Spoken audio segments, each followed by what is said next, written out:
दोस्तों नमस्कार, मैं वरिंदर पटेल। उत्तर प्रदेश की राजनीति से बड़ी अपडेट, बड़ी जानकारी आपको बता दें कि 2027 की तैयारी, एक तरफ समाजवादी पार्टी और दूसरी तरफ जो है कि कहीं न कहीं भारतीय जनता पार्टी भी इस फिराक में लगी है कि समाजवादी पार्टी बढ़त बनाती हुई दिखाई दे रही है। और दोनों पार्टियां निश्चित तौर पर जिस तरह से जो कि अपने राजनीतिक प्रतिद्वंदिता, राजनीतिक समीकरण को साधने में लगे हैं, लेकिन समाजवादी पार्टी कहीं न कहीं यच लेती हुई दिखाई दे रही। बहुत बड़ी खबर है, आपको बता दूं, समाजवादी पार्टी ने जो सर्वे उत्तर प्रदेश के 2027 चुनाव को लेकर जो सीट दर सीट जो सर्वे कराना था, अंदरूनी सर्वे की कौन कैंडिडेट होगा और किस तरह का कैंडिडेट होगा, समीकरण क्या रहेगा, वहां पर तमाम वो चीजें हैं जो कि अखिलेश यादव और समाजवादी पार्टी के मुखिया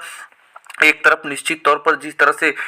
लालजी वर्मा हो, चाहे बाबू सिंह कुशवाहा हो, इंद्रजीत सरोज हो, त्रिभुवन दत्त हो और जो कि तमाम नेता, जो कि प्रदेश अध्यक्ष श्यामलाल पाल हो, इन नेताओं के साथ अखिलेश यादव जो कि लखनऊ में कहीं न कहीं बैठक करके 403 विधानसभा सीटों का मंथन और सारे समीकरण पर जोर दे रहे हैं। बहुत बड़ी खबर है, आपको बता दूं कि उत्तर प्रदेश में लगातार जो है कि चुनाव और चुनाव दर चुनाव जो चर्चाएं चल रही है, हर एक सीट पे जिस तरह से प्रत्याशियों की बात चल रही है, लगातार जो कि उत्तर प्रदेश के 2027 चुनाव को लेकर लगातार चर्चा में है। लेकिन आपको बता दूं कि अभी बहुत बड़ी अपडेट है। उत्तर प्रदेश की दो ऐसी विधानसभा सीट है जहां पर अखिलेश यादव और तमाम जो कि समाजवादी पार्टी के जो कि सलाहकार और अखिलेश यादव, दोनों सीटों पर बहुत जोर शोर से मंथन चल रहा है। एक तरफ कटहरी विधानसभा सीट है, दूसरी तरफ अंबेडकर नगर की जलालपुर विधानसभा। दोनों सीटों पर किस तरह का समीकरण रहेगा, क्योंकि निश्चित तौर पर 2022 में कटहरी विधानसभा सीट पर लालजी वर्मा, जो इस समय अंबेडकर नगर के सांसद है, चुनाव जीतते हैं और लालजी वर्मा 2022 में विधायक बनते हैं कटहरी विधानसभा सीट से। और जैसे ही लोकसभा चुनाव 2024 आता है, सांसद बनते हैं अंबेडकर नगर के, वो ये सीट खाली हो जाती है कटहरी विधानसभा सीट की। जो बाई इलेक्शन होता है, जो उपचुनाव होता है, निश्चित तौर पर उपचुनाव में जो समाजवादी पार्टी की तरफ से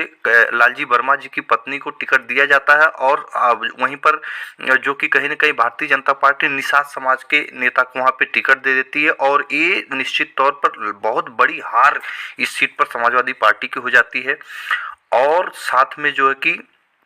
ये सीट जो है कि भारतीय जनता पार्टी के कब्जे में बाई इलेक्शन में चली जाती है लोकसभा जीतने के बाद।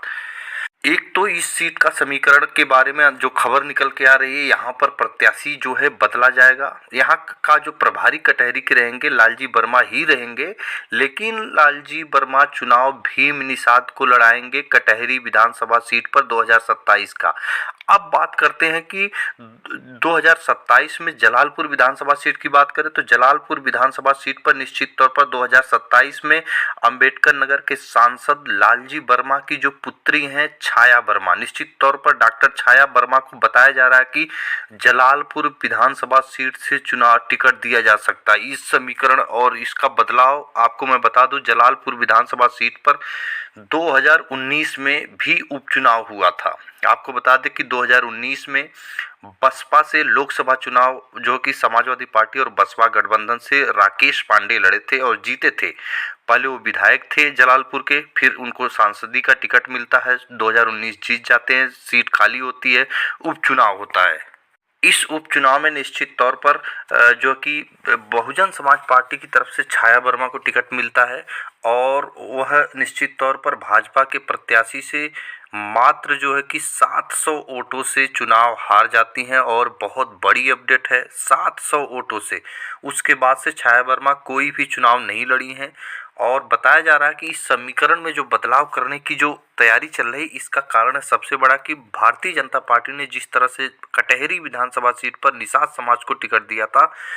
और निषाद समाज के सबसे कद्दावर और अंबेडकर नगर में ज़्यादा कैडराइज वोट अगर किसी के पास है तो भीम निषाद के पास है। तो अगर भीम निषाद को टिकट कटहरी से मिल जाता है, जिस तरह की चर्चा चल रही है, अंदर खाने समाजवादी पार्टी तैयारी कर रही है, भीम निषाद को कटहरी विधानसभा से टिकट देगी और ताकि निषाद वोट भी इधर उधर न जाए। और प्रभारी अंबेडकर नगर के निश्चित तौर पर कटहरी विधानसभा सीट के रहेंगे लालजी वर्मा और ये चुनाव लड़वाएंगे, तो जो कुर्मी वोट है वो भी इधर उधर नहीं जाएगा, वो भी साथ आएगा, निषाद भी साथ आएगा। आएगा, साथ में यादव मुस्लिम समीकरण है, तमाम वो समीकरण एकजुट होकर भारतीय जनता पार्टी को वहाँ से हरा देगा निश्चित तौर पर 2027 का चुनाव। और वैसे ही छाया वर्मा को निश्चित तौर पर बगल की ही सीट से जो अंबेडकर नगर की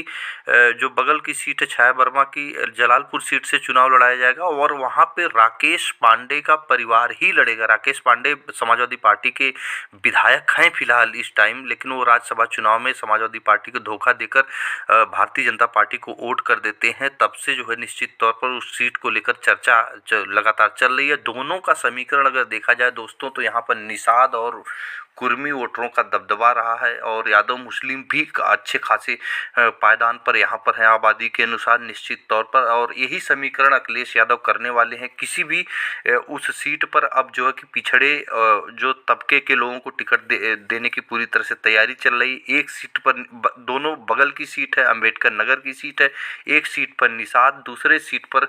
कुर्मी अखिलेश यादव देकर निश्चित तौर पर दोनों समीकरण साधने के पूरी तरह से फिराक में है। एक वोट भी इधर उधर ना जाए, इसलिए पूरे समीकरण को ध्यान में रखते हुए इस जो कि 2027 के चुनाव भीम निषाद और छाया वर्मा को खड़ा करके अखिलेश यादव अंबेडकर नगर की पूरी सीटों को साधने की पूरी तरह से तैयारी चल रही है। और ये बताया जा रहा है कि छाया वर्मा का जलालपुर से और भीम निषाद का कटहरी विधानसभा सीट से